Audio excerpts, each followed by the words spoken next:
Hey there, today I want to do a little quick review and sharing about the Fuji X-100V.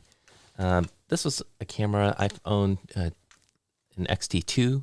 I got two X-T3s and an X-H1, and I primarily used, I started getting into photography back in the day. So I got a Fuji X-T2 for the purpose of photography, but then I found myself really enjoying doing video work, and so I switched eventually to an X-H1 and then eventually to an X-T3 because that worked my workflow the best.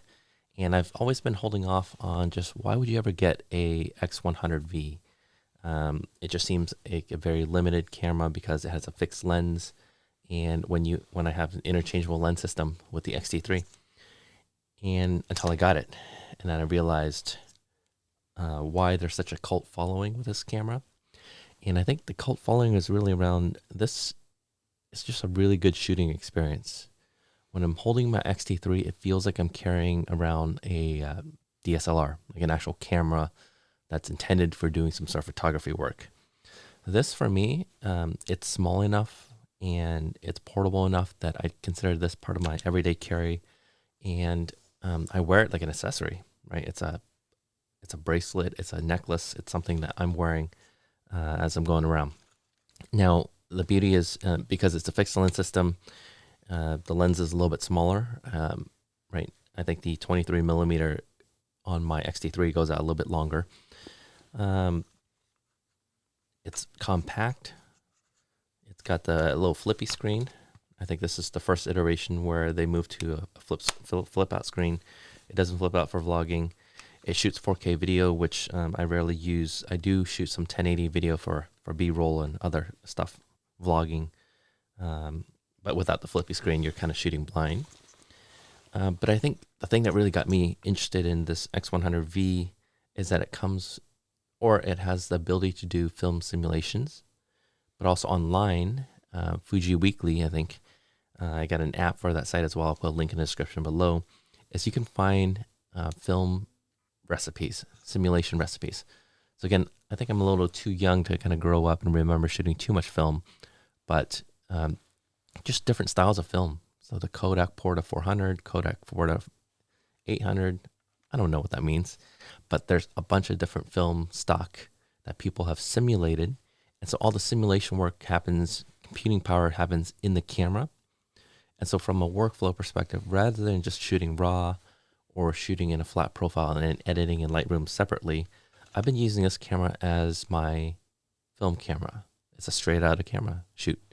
And so what I do is I simply set the film simulation. And so in this case, I have it on a programmable key. And so that allows me to kind of just pick what kind of image I want. And in this case, I'm going to pick, I like the Kodak Porta 400. And so I'm shooting an image, bam. And, it just comes out that way. It comes out with the, let's play around. I'll just make sure I'm sharing everything for you. So a couple things that's so film simulation. So Fuji by itself already has some really cool film simulations, but then it adds grain effect. So it adds a little bit of graininess, which kind of gives it that vintage vibe. Chrome effects, chrome blue effects, white balance, plays with the tone curve. So hue and saturation, color, sharpness, noise reduction, clarity. All this comes at a slight cost. So when you're using clarity and a couple of these film simulations, imagine editing in Lightroom. This is happening inside your camera. And so that takes a little bit of computing power. So you do a shot, the camera might do a little bit of processing. So it slows down a little bit. But again, you're not shooting this because you're doing sports photography. This is a great street camera. It's a great walk around everyday life camera. And I'm going to share just a cute couple images, just in roll, and let me know what you think.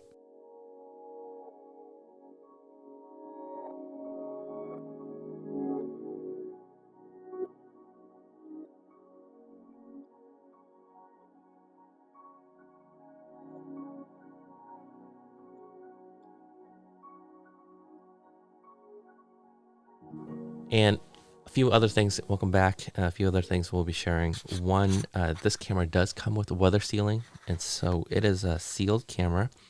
Everything with the exception of you need to put a filter on the adapter here.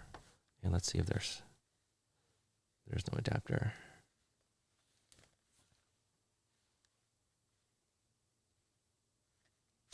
Yeah, here we go. Okay, so I'm going to remove. There's a 49 millimeter adapter that goes on this lens right here. So this is the stock Fuji X-100V camera. You got to get a 49 millimeter lens adapter. I think Fuji makes one. I can't tell what this one is. I bought this as a used camera, so someone already gave it to me. And you would thread it on.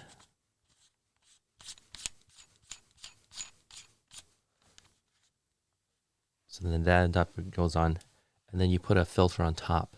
You can put a clear filter, like a UV filter.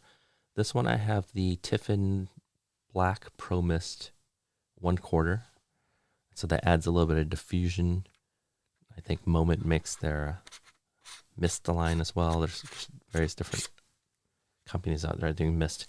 So by applying this, what happens is the lens actually kind of moves in and out a little bit, and that's why you need an adapter. And this kind of makes it a fixed height lens at this point. And now you are weather sealed, not waterproof, but weather sealed, meaning you can just take this comfortably out in the rain, snow, sleet, whatever weather's happening, and trust that your equipment's going to be pretty good. You know, I had this out in the car, and it was cold and quite a bit of humidity, and camera held up very well. Took it out in the rain, camera held up very well. And so for me, this is an all-around camera. And so also let's play a little bit around with video. So I've been recording just a vlog over the last couple days using this camera. And so let's switch to that. Hey, this is a test of the movie mode, and I wanted to see how the built-in mic works for the Fuji X-100V. Hey everyone, I am trying out my Fuji X-100V for video. This is something I carry with me all the time because it's small. I've been using it almost like a film camera because I'm playing around with these film simulation recipes. And so I figured since I got it with me all the time, I'm going to try to use it more to capture more daily vlogging stuff, kind of thoughts along the day. And wanted to see how easy it is to edit these files and get it published. Okay, so I wanted to show, here's my analog workspace, my office. I got just a roll of paper hanging there, sticky notes for ideas, of course the logo.